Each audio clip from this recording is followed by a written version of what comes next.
আসসালামু আলাইকুম। সবার আগে বাছাই করা 10টি আন্তর্জাতিক খবর জানিয়ে দেব। প্রথমেই থাকছে শিরোনাম। তবে তার আগে অনুরোধ থাকবে ভিডিওটিতে একটি লাইক দিবেন।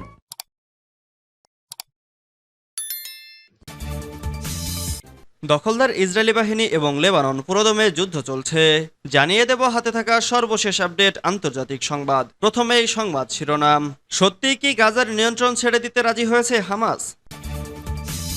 এরপর জানিয়ে দিব উত্তর কোরিয়াকে ঠেকাতে দক্ষিণ কোরিয়ার ভয়ঙ্কর লেজার অস্ত্র মোতায়েন পরিকল্পনা। এদিকে তাইওয়ানে ঢুকে পড়ল 66টি চীনা যুদ্ধবিমান। এরপর জানিয়ে দিব ইউক্রেনের শান্তি ফেরাতে যে কোনো সহায়তার আশ্বাস মোদির। আরও জানিয়ে দিব সন্ত্রাসীদের সঙ্গে তুমুল গোলাগুলি, ক্যাপ্টেন সহ 4 পাক সেনা নিহত। সর্বশেষ জানিয়ে দিব পশ্চিম তীর থেকে 9600 ফিলিস্তিনিকে অপহরণ করেছে ইসরায়েল। খুব শীঘ্রই ধ্বংস হতে চলেছে দখলদার ইসরায়েলি রাষ্ট্র। দর্শক, এই সম্পর্কে আপনার মন্তব্য কি জানিয়ে দিবেন আমাদের কমেন্ট বক্সে এবং একটি লাইক করে প্রকাশ করে দিবেন ফিলিস্তিনের প্রতি আপনার কতটুকু সমর্থন। এতক্ষণ শুনছিলেন সংবাদ শিরোনাম, এবারে বিস্তারিত। সত্যিই কি গাজার নিয়ন্ত্রণ ছেড়ে দিতে রাজি হয়েছে হামাস? ইসরায়েলের সঙ্গে যুদ্ধবিরতি চুক্তিতে ফিলিস্তিনের স্বাধীনতাকামী সংগঠন হামাস নাকি গাজার নিয়ন্ত্রণ ছেড়ে দিতে রাজি হয়েছে। মার্কিন প্রভাবশালী সংবাদ মাধ্যম ওয়াশিংটন পোস্ট এক প্রতিবেদনে এমনটাই দাবি করেছে। প্রতিবেদনে বলা হয়েছে, হামাস ও দখলদার ইসরায়েলের মধ্যে যুদ্ধবিরতি চুক্তির একটি কাঠামো তৈরি করা হয়েছে। চুক্তির এই কাঠামোতে রাজি হয়েছে উভয় পক্ষ। এখন চুক্তিটি কিভাবে কার্যকর করা হবে সে বিষয়টি নিয়ে আলোচনা করছে তারা।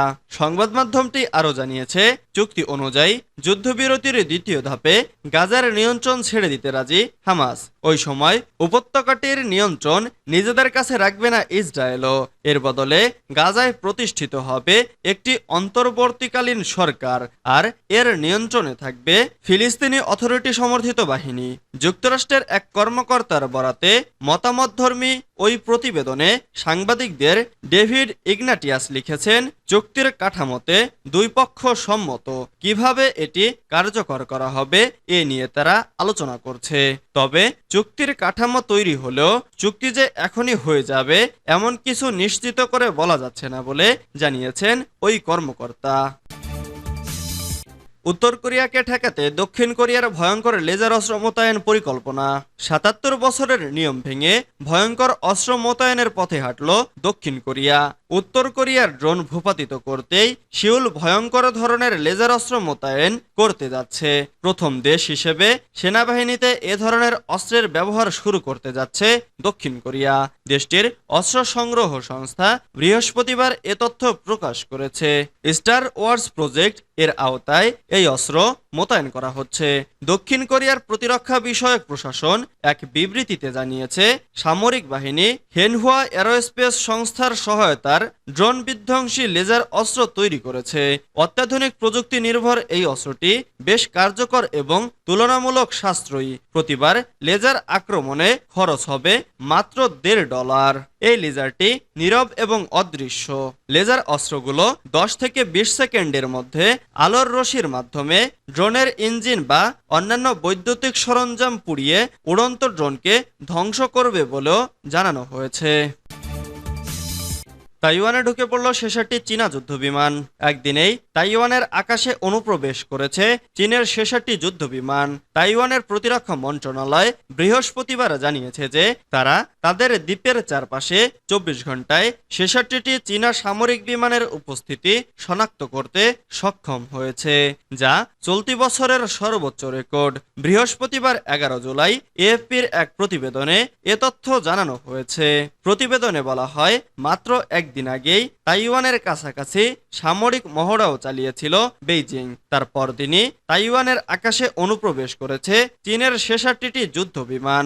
বুধবার বেইজিং দাবি করেছিল যে ওই যুদ্ধ বিমান PLA বিমানবাহী রণতরী শানডংয়ের সঙ্গে অনুশীলনের জন্য পশ্চিম প্রশান্ত সাগরের দিকে যাচ্ছিল। এদিকে বৃহস্পতিবার এক বিবৃতিতে তাইওয়ানের প্রতিরক্ষা মন্ত্রণালয় জানিয়েছে, 24 ঘন্টায় দ্বীপের আশেপাশে 66টি PLA যুদ্ধবিমান এবং 60টি চীনা জাহাজ শনাক্ত হয়েছে। এর মধ্যে 56টি যুদ্ধবিমান সংবেদনশীল মধ্যরেখা অতিক্রম করেছে। তাইওয়ানের প্রতিরক্ষা মন্ত্রণালয় দাবি করেছে যে তারা পরিস্থিতি নজরে রাখছে এবং এর উপযুক্ত প্রতিক্রিয়া দেখানো হবে। ইউক্রেনে শান্তি ফেরাতে যে কোনো সহায়তার আশ্বাস মোদির। যুদ্ধবিধ্বস্ত ইউক্রেনে শান্তি ফেরাতে ভারত সম্ভাব্য সব ধরনের সহায়তা দিতে প্রস্তুত বলে জানিয়েছেন দেশটির প্রধানমন্ত্রী নরেন্দ্র মোদী। অন্যদিকে ভারতের প্রধানমন্ত্রীর মস্কো সফরকে নিরাশাজনক ও শান্তি প্রক্রিয়ায় বড় আঘাত বলে মনে করছেন ইউক্রেনের প্রেসিডেন্ট জেলেনস্কি। সংবাদ মাধ্যম এনডিটিভি জানায়, বুধবার 10 জুলাই অস্ট্রিয়ার চ্যান্সেলর কার্ল নোহামারের সঙ্গে এক যৌথ সংবাদ সম্মেলনে কথা বলেন ভারতের প্রধানমন্ত্রী। স্থানীয় সময় মঙ্গলবার 9 জুলাই সন্ধ্যায় নরেন্দ্র মোদী রাশিয়া সফর শেষে অস্ট্রিয়ায় পৌঁছান। সেখানে তিনি দেশটির president Alexander van der Bellen এবং চ্যান্সেলর নোহামারের সঙ্গে বৈঠক করেন। অস্ট্রিয়ার চ্যান্সেলরের সঙ্গে বৈঠকের পর ইউক্রেন যুদ্ধ নিয়ে এক যৌথ বিবৃতিতে মোদী বলেন, আমি আগেও বলেছি, এখন যুদ্ধের সময় নয়। আমরা যুদ্ধক্ষেত্রে সমস্যার সমাধান খুঁজে পাব না। যেখানেই হোক নিরীহ মানুষের মৃত্যু মেনে নেওয়া যায় না। ভারত ও অস্ট্রিয়া সংলাপ এবং কূটনীতির ওপর জোর দেয়। ইউক্রেনে দ্রুত শান্তি স্থিতিশীলতা ফেরাতে সম্ভাব্য সব ধরনের সহায়তা দিতে প্রস্তুত। সন্ত্রাসীদের সঙ্গে তুমুল গোলাগুলি, ক্যাপ্টেন সহ 4 পাক সেনা নিহত। পাকিস্তানের খাইবার পাখতুনখোয়ার ওয়াজিরিস্তান জেলায় মঙ্গলবার 9 জুলাই সন্ত্রাসী ও দেশটির সেনাবাহিনীর মধ্যে বন্দুকযুদ্ধ হয়েছে।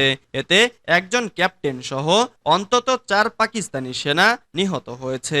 পাকিস্তান সামরিক বাহিনীর গণমাধ্যম শাখা আইএসপিআর এর বরাত দিয়ে এই তথ্য জানিয়েছে ডন।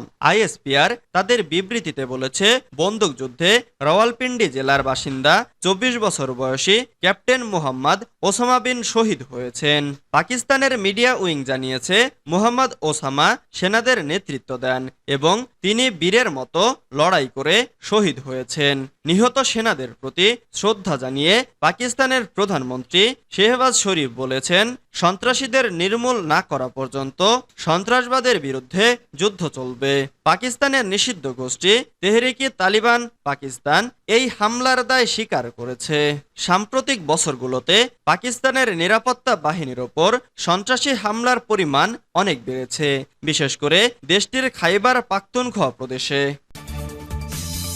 পশ্চিম তীর থেকে 9600 ফিলিস্তিনিকে অপহরণ করেছে ইসরায়েল। ফিলিস্তিনের অধিকৃত পশ্চিম তীর এবং পূর্ব জেরুজালেম বা আল কুদস শহর থেকে গত 9 মাসে 9600 ফিলিস্তিনিকে অপহরণ করেছে ইসরায়েল। ফিলিস্তিনের বন্দি বিষয়ক কমিশন, ফিলিস্তিনি প্রিজনার্স ক্লাব, আদামির প্রিজনার সাপোর্ট এবং হিউম্যান রাইটস অ্যাসোসিয়েশন বুধবার এ তথ্য জানিয়েছে।